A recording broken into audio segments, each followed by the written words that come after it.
RSS രൂപീകരിക്കുന്ന ഘട്ടം 1925 എല്ലാ ഘട്ടത്തിലും RSS ആരെങ്കിലും അംഗീകരിച്ചിട്ടുണ്ടോ? എന്നാൽ 1977 67 കഴിഞ്ഞ് അടിയന്തരാവസ്ഥ കഴിഞ്ഞ ഘട്ടം വന്നപ്പോൾ RSSുമായിട്ട് പല സ്ഥലത്തും ചേർന്നില്ലേ? അത്ര കണ്ടാൽ മതി. RSS വർഗീയവാദികളാണല്ലോ. 1925 ചേർന്നിട്ടുണ്ടായിരുന്നു. എന്ത് വിവാദം വരാൻ? ഉള്ള സത്യസന്ധമായിട്ട് കാര്യങ്ങൾ പറഞ്ഞാൽ വിവാദമായി പോകും. ആ വിവാദം ഞങ്ങൾക്കൊരു ഭയവുമില്ല, തെല്ല് ഭയവുമില്ല. അടിയന്തരാവസ്ഥ വന്നാൽ പിന്നെ അർദ്ധഫാസിസത്തിന്റെ രീതിയിലേക്ക് വന്നാൽ പിന്നെ വേറെ എന്തെങ്കിലും മാറ്റം നോക്കേണ്ടിയുണ്ടോ? ഫാസിസത്തിന്റെ അവസാനം വരുത്തുക എന്നുള്ളതാണല്ലോ പിന്നത്തെ മുദ്രാവാക്യം. അങ്ങനെ വരുമ്പോൾ അടിയന്തരാവസ്ഥ അറബി കാർഡിൽ യോജിക്കാവുന്നവരെല്ലാമായി യോജിച്ചില്ലേ കേരളത്തിലും ഇന്ത്യയിലും? അങ്ങനെയല്ലേ കോൺഗ്രസും ഇന്ദിരാഗാന്ധിയും ഒക്കെ അതാ കാര്യം.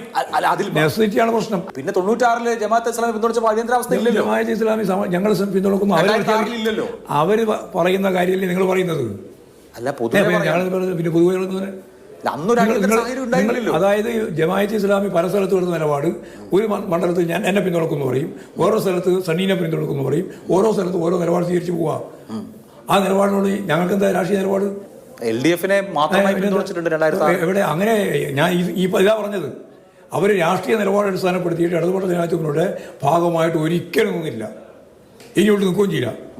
അത് ഉറപ്പായിട്ട് ഞാൻ പറയാം. പക്ഷേ പിന്നെ അതിനൊക്കെ ഇങ്ങനെ വെറുതെ ചരിത്രം പറഞ്ഞുകൊണ്ടിരിക്കുകയാണ്. നിങ്ങൾ അവരെ സംരക്ഷിക്കാൻ വേണ്ടിയുള്ള നിലപാട് എടുക്കണ്ട. ജമാഅത്തെ ഇസ്ലാമിന്റെ വക്താവും പാവണ്ട. ഇല്ല, ഞാൻ ചോദിക്കട്ടെ. അപ്പൊ ജമാഅത്തെ ഇസ്ലാമിയോട് പ്രശ്നമാണ്, PDP ആയിട്ട് പ്രശ്നം ഇല്ല. PDP ആയിട്ട് ഒരു പ്രശ്നമില്ല. അതെന്താ? ഇല്ല, PDP എന്താ? ഞങ്ങൾ ഈ ലോകത്തെ മുഴുവൻ ഇസ്ലാം രാഷ്ട്രമാക്കണം നടക്കുക. ഇപ്പം PDP ഇസ്ലാമിക സേവാ സംഘം രൂപീകരിച്ച ആളാണ് അബ്ദുള്ള. ആ രൂപീകരിച്ച ഘട്ടത്തിൽ ഞങ്ങൾ എടുത്തിട്ടുണ്ട്. ആ നിലപാട് മാറിയപ്പോ മാറ്റി. CPM-മാരെ പോലും കൊന്നിട്ടുണ്ട്. ഞങ്ങൾക്ക് അതിനെപ്പറ്റി നല്ല ധാരണയുണ്ട്. പക്ഷേ ഇപ്പോൾ PDP ആ നിലപാട് സ്വീകരിക്കുന്നില്ല എന്ന് അവരും ഈ രാജ്യവും എല്ലാവർക്കും അറിയാം. നിലമ്പൂർ വോട്ടെടുപ്പിന് മണിക്കൂറുകൾ മാത്രം ശേഷിക്കുകയാണ്. വലിയ വിവാദം ഉണ്ടാക്കിയിരിക്കുന്ന പ്രസ്താവന CPM സംസ്ഥാന സെക്രട്ടറി MV ഗോവിന്ദന്റെ ഭാഗത്ത് വരുന്നത്. അടിയന്തരാവസ്ഥ കാലത്ത് CPM RSSുമായി ചേർന്നിരുന്നു, സഹകരിച്ചിരുന്നുവെന്ന്. നേരത്തെ ജനസംഘവുമായി ചേർന്നിരുന്നു, സഹകരിച്ചിരുന്നു എന്ന തരത്തിലൊക്കെ ചില നേതാക്കൾ അതിപ്പോൾ പറയാനും മടിക്കുന്നതാണ്. എങ്കിലും ഇപ്പോൾ RSSുമായി തന്നെ ഒരുമിച്ച് പ്രവർത്തിച്ചിട്ടുണ്ട് എന്ന് വ്യക്തമാക്കുമ്പോൾ അതിന്റെ അലയൊലിയാണ് ഇപ്പോൾ നിലമ്പൂർ ഉപതെരഞ്ഞെടുപ്പ് രംഗത്ത് ഉണ്ടാകുന്നത്. നമുക്കിപ്പം അഭിലാഷ് മോഹനും S രാഗിനും ചേരുന്നുണ്ട്. അഭിലാഷിന്റെ മുഖത്തേക്ക് ഞാൻ ശ്രദ്ധിക്കുകയായിരുന്നു. ഇങ്ങനെയൊരു ഉത്തരം, RSSുമായി ഞങ്ങൾ സഹകരിച്ചിട്ടുണ്ടല്ലോ, ജമാഅത്തെ ഇസ്ലാമിയുമായി ബന്ധപ്പെട്ട ചോദ്യത്തിന് അഭിലാഷിന് മറുപടി നൽകുമ്പോൾ അങ്ങനെ ഒരു ഉത്തരം അഭിലാഷ് പ്രതീക്ഷിച്ചിരുന്നതാണോ? ഒന്ന്, രതീഷ്, നമുക്കറിയാം ലോക്സഭാ തെരഞ്ഞെടുപ്പിന്റെ അന്ന് പ്രകാശ് ജാവ്ദേക്കർ, EP ജയരാജൻ സന്ദർശനം ഓർമ്മയുണ്ടല്ലോ. അതിന് സമാനമായ ഒരു പൊളിറ്റിക്കൽ ഇമ്പാക്റ്റാണ് MV ഗോവിന്ദൻ മാഷിൻ്റെ വാക്കുകൾ ഉണ്ടാക്കുന്നത് എന്നുള്ളത് നിസ്തർക്കമാണ്. ഇത് വളരെ പ്രധാനപ്പെട്ട ഒരു വെളിപ്പെടുത്തലാവുന്നത് ഇപ്പോഴത്തെ പൊളിറ്റിക്കൽ കോണ്ടെക്സ്റ്റിലാണ്. നിലമ്പൂർ പോലൊരു മണ്ഡലത്തിൽ ഉപതെരഞ്ഞെടുപ്പ് നടക്കുമ്പോഴാണ് ഗോവിന്ദൻ മാസ്റ്ററുടെ ഈ പരാമർശം എന്നുള്ളതാണ് അതിൽ ഏറ്റവും പ്രധാനപ്പെട്ട ഘടകം. നമ്മൾ കാണേണ്ട ഒരു കാര്യം, RSSുമായി നിങ്ങൾ മുൻകാലത്ത് എന്തെങ്കിലും ബന്ധമുണ്ടാക്കിയിരുന്നോ എന്നൊരു ചോദ്യം ഞാൻ ആ ഇന്റർവ്യൂവിൽ ചോദിച്ചിട്ടില്ല. ആ ചർച്ചയുടെ പ്രതിപാദ്യ വിഷയം എന്ന് പറയുന്നത് ജമാഅത്തെ ഇസ്ലാമിയുടെ പിന്തുണയായിരുന്നു. UDF-നെ ജമാഅത്തെ ഇസ്ലാമി പിന്തുണയ്ക്കുന്നു എന്നുള്ളതാണ് LDF തെരഞ്ഞെടുപ്പ് യോഗങ്ങളിൽ ഉന്നയിച്ചിരുന്ന ഒരു പ്രധാനപ്പെട്ട രാഷ്ട്രീയ വിഷയം. ആ വിഷയത്തെക്കുറിച്ചാണ് ഗോവിന്ദൻ മാസ്റ്ററുമായി ഒരു സംവാദം നടത്തിയത്. അപ്പോൾ ജമാഅത്തെ ഇസ്ലാമി മുൻകാലങ്ങളിൽ, അതായത് 1996 പോലെയുള്ള 2001, 2006 പോലെയുള്ള ചില സമയങ്ങളിൽ ജമാഅത്തെ ഇസ്ലാമി നിങ്ങളെ പിന്തുണച്ചിട്ടില്ലേ എന്നുള്ള ചോദ്യത്തെ ഡിഫെൻഡ് ചെയ്യാനാണ് ഞങ്ങളെ പല ഘട്ടങ്ങളിൽ, പല രാഷ്ട്രീയ സന്ദർഭങ്ങളിൽ പലരും പിന്തുണച്ചിട്ടുണ്ട്, വർഗീയവാദികളായ RSSുമായി ഞങ്ങൾ ചേർന്നിട്ടില്ലേ എന്ന ചോദ്യം, ജമാഅത്തെ ഇസ്ലാമി മുമ്പ് പിന്തുണച്ചിട്ടില്ലേ എന്ന ചോദ്യത്തെ ഡിഫെൻഡ് ചെയ്യാൻ വേണ്ടിയാണ് ഗോവിന്ദൻ മാസ്റ്റർ ഉന്നയിക്കുന്നത്. ആ വാചകം അദ്ദേഹം പറഞ്ഞപ്പോൾ തന്നെ നാളെ ഇത് വലിയ രാഷ്ട്രീയ വിവാദമാവില്ലേ എന്ന് ഞാൻ ചോദിക്കുന്നുണ്ട്. കേട്ടിട്ടുണ്ടാവും ആ ഇന്റർവ്യൂവിൽ. എത്ര വിവാദം വന്നാലും കുഴപ്പമില്ല, അല്ലെങ്കിൽ വിവാദം ആണ് എന്നുള്ളത് കൊണ്ട് സത്യം പറയാതിരിക്കേണ്ട കാര്യമില്ലല്ലോ. സത്യം പറഞ്ഞാൽ ഇപ്പോൾ എന്ത് വിവാദം ഉണ്ടാവാനാണ് എന്നുള്ളതാണ് അക്കാര്യത്തിൽ ഗോവിന്ദൻ മാസ്റ്റർ നൽകുന്ന മറുപടി. നമ്മളിതിൻ്റെ ഹിസ്റ്റോറിക്കൽ കോണ്ടെക്സ്റ്റ് പരിശോധിച്ചാൽ, സത്യം പറഞ്ഞാൽ നേരത്തെ M സ്വരാജ് പറഞ്ഞതാണ് അതിൻ്റെ വളരെ കൂടുതൽ കറക്റ്റായിട്ടുള്ള ചരിത്രപരമായ വസ്തുത.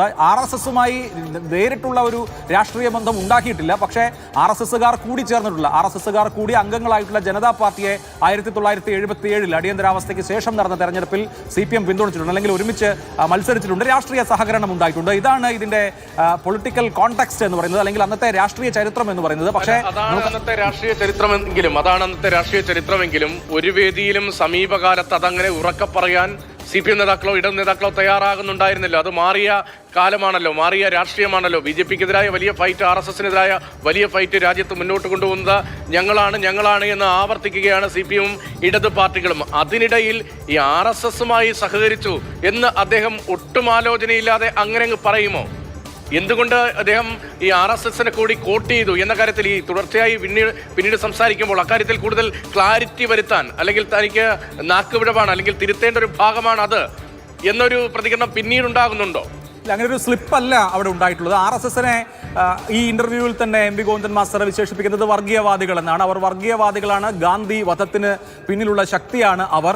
ഒരു രാഷ്ട്രീയ ഘട്ടം വന്നപ്പോൾ ഞങ്ങൾ അവരോട് പോലും സഹകരിച്ചു, അതുപോലെ ജമാഅത്തെ ഇസ്ലാമിയോടും എന്നാണ് അദ്ദേഹം പറഞ്ഞത്. അതായത് രാഷ്ട്രീയത്തിൽ ഞാൻ ഉപയോഗിച്ച ആ ഇന്റർവ്യൂവിൽ ഉപയോഗിച്ച വാക്ക് നെസസിറ്റി എന്നുള്ളതാണ്. ചില അനിവാര്യമായ ഘട്ടങ്ങൾ വരുമ്പോൾ രാഷ്ട്രീയ ബാന്ധവങ്ങൾ ഉണ്ടായിട്ടുണ്ട് എന്ന് സമർത്ഥിക്കാൻ, താർക്കികമായി അത് സമർത്ഥിക്കാനാണ് ഈ RSS ബന്ധം എന്ന പോയിന്റ് ഉന്നയിച്ചത്. അവിടെ ഈ RSS എന്ന് സ്പെസിഫൈ ചെയ്തിരിക്കുന്നതാണ് ഒരു വലിയ വിവാദത്തിന് തുടക്കം കുറിച്ചിരിക്കുന്നത്. രതീഷ്, നമുക്കറിയാം 1977 സഖ്യം ജനതാ പാർട്ടി എന്ന് പറയുന്നത് സംഘടനാ കോൺഗ്രസും സോഷ്യലിസ്റ്റുകളും കോൺഗ്രസ് ഫോർ ഡെമോക്രസിയും ജനസംഘവും ചേർന്ന ഇന്ദിരാ വിരുദ്ധ പാർട്ടിയായിരുന്നു. അന്നത്തെ ഇന്ദിരാ വിരുദ്ധരെല്ലാവരും ഒരുമിച്ച് ചേർന്നുണ്ടാക്കിയ പാർട്ടിയാണ് ജനതാ പാർട്ടി. ആ ജനതാ പാർട്ടിയെയാണ് ഇടത് പാർട്ടിയായ CPM പിന്തുണച്ചിട്ടുള്ളത്. ആദ്യഘട്ടങ്ങളിൽ ഈ ഇന്ദിരാ വിരുദ്ധതയുടെ പേരിൽ ജനസംഘത്തെ സഹകരിപ്പിക്കുന്നതിൽ CPMന് എതിർപ്പുണ്ടായിരുന്നു. CPM അത് തുറന്ന് പ്രകടിപ്പിച്ചിട്ടുണ്ട്. ആ ഘട്ടത്തിലാണ് ജയപ്രകാശ് നാരായണൻ ജനസംഘം ഫാസിസ്റ്റ് ആണെങ്കിൽ ഞാനും ഫാസിസ്റ്റ് ആണ് എന്ന് പ്രഖ്യാപിച്ചത്. രാംലീല മൈതാനത്ത് വെച്ചാണെന്നാണ് എൻ്റെ ഓർമ്മ. ഈ ജനതാ പാർട്ടിയുടെ കൺസ്ട്രക്ഷൻ ലോക് നായക് ജയപ്രകാശ് നാരായണന്റെ നേതൃത്വത്തിലായിരുന്നു. അദ്ദേഹത്തിന്റെ നേതൃത്വത്തിൽ നമുക്ക് അന്നത്തെ ഏറ്റവും പ്രധാനപ്പെട്ട നേതാക്കൾ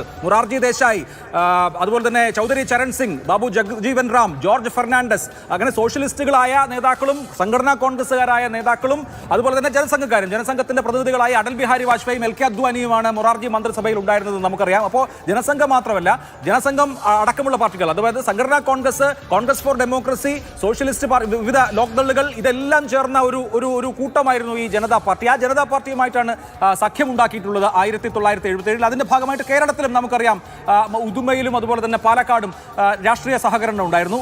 ഇടത് കക്ഷികൾ അതിനെ പിന്തുണച്ചിരുന്നു. നമുക്കറിയാം ഈ ഒരു രാഷ്ട്രീയ, ഇത് സത്യമായ രാഷ്ട്രീയ സാഹചര്യമാണ്. ഇതിനെ ഇപ്പോ പറഞ്ഞാൽ അത് ഉണ്ടാക്കുന്ന ഡാമേജ് എന്നുള്ളതാണ് ഇതിലെ ഏറ്റവും പ്രധാനപ്പെട്ട പ്രതിപാദ്യ വിഷയം. ഇപ്പോൾ ഈ കാര്യം പ്രത്യേകിച്ച് RSSുമായി ഞങ്ങൾ ചേർന്നിട്ടില്ലേ എന്ന വാചകത്തോടു കൂടി പറയുമ്പോൾ ഉണ്ടാകുന്ന വലിയ രാഷ്ട്രീയ അപകടം എന്തുകൊണ്ട് MP ഗോവിന്ദൻ തിരിച്ചറിഞ്ഞില്ല?